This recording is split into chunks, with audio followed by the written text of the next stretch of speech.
봉지욱 기자는 수사검사들이 거짓말로 사건의 본질을 흐리고 있다며 당시 수사 상황에 대한 팩트 폭격을 가했습니다. 네, 저 강백신 증인.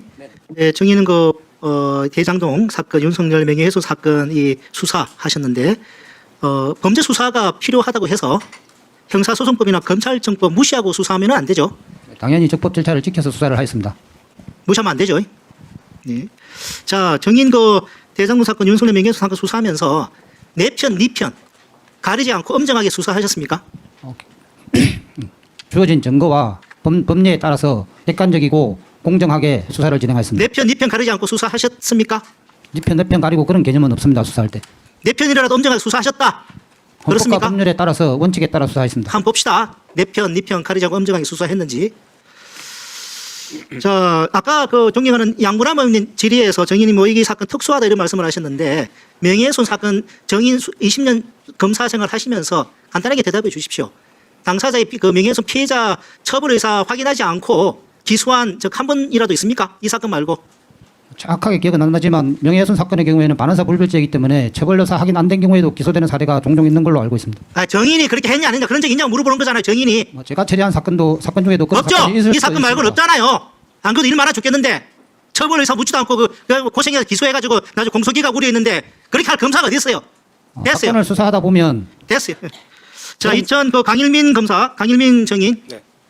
2015년도에 수원지검에서 우리 남욱 증인을 변호사법 위반으로 구속 기소하셨죠. 네, 맞습니다. 1심에서 무죄 났죠. 네, 그렇습니다. 근데 2심 첫 번째 공판기일이 2016년 1월 27일입니다. 네, 날짜는 제가 확인되는 자료에 하면은 그때 증인은 변호사법 위반이 아니라 횡령죄로 공소장 변경을 하겠다 그래가지고 속행을 요청합니다. 그런 적 있죠? 제가 직접 항소심에 들어가지 않았습니다.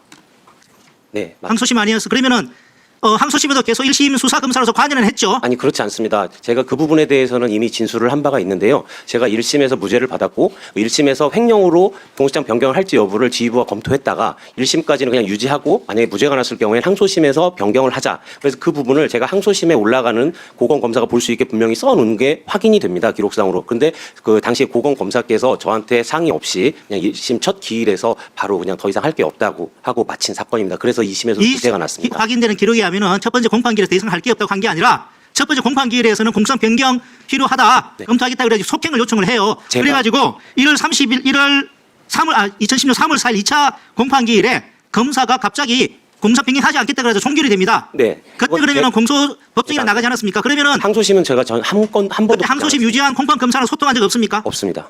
자, 그러면 그 당시에 곽상도 씨한테서 전화 받은 적 없습니까? 저는 그분이 누군지도 그 당시에는 알지 못했습니다. 곽상도 씨의 같은 대학 동문 후배는 아닙니까? 저는 서울대 나왔습니다. 동문 후배 아니에요? 아닙니다. 그러면은 1심에서는 그러면 네. 횡령죄로 왜 기소하지 않았습니까?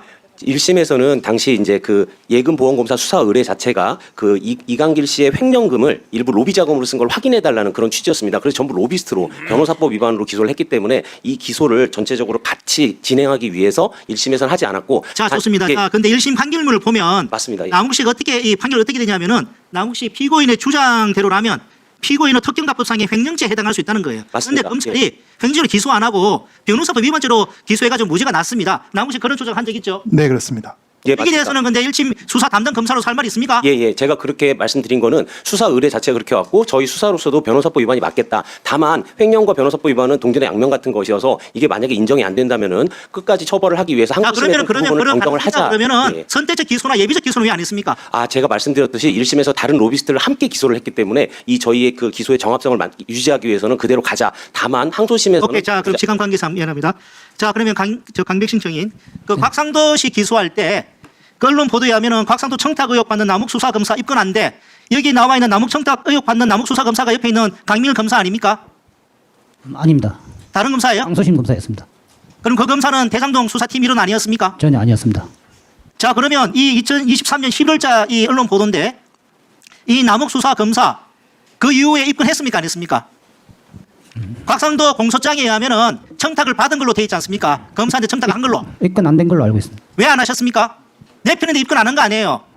그 부분 관련해서는 저희들이 제가 곽상도 의원과 곽상도 의원 아들 이렇게 수사할 때 그 의심스러운 부분이 있어서 저희들이 단서를 포착해서 수사를 했었습니다. 그래서 그때 압수수색도 하고 관련자 조사를 전면적으로 했었습니다. 그래서 청탁한 의심이 있어서 검사들이 정말 열심히 수사를 하긴 했는데 제 기억에 종국적으로는 혐의 혐의 사실이 입증이 안 된 걸로 결론을 그 수사는 내렸던 그러면 걸로 정인이 기억이 됩니다. 수사 그 한 거 아닙니까? 제가 그때 부장으로서 있습니다.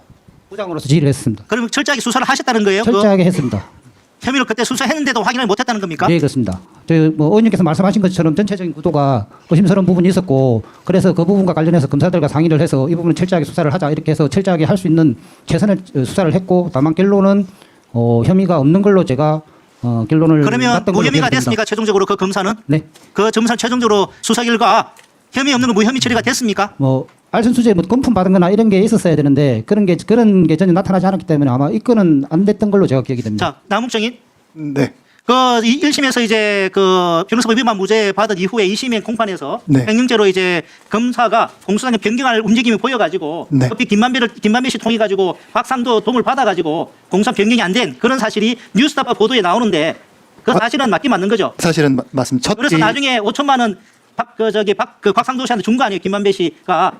그렇죠? 예, 맞습니다. 우리 그 봉지욱 정인 이거 관련해서 취재한 내용이라 뭐 말하고 싶은 내용이 있으면 말씀해 보세요.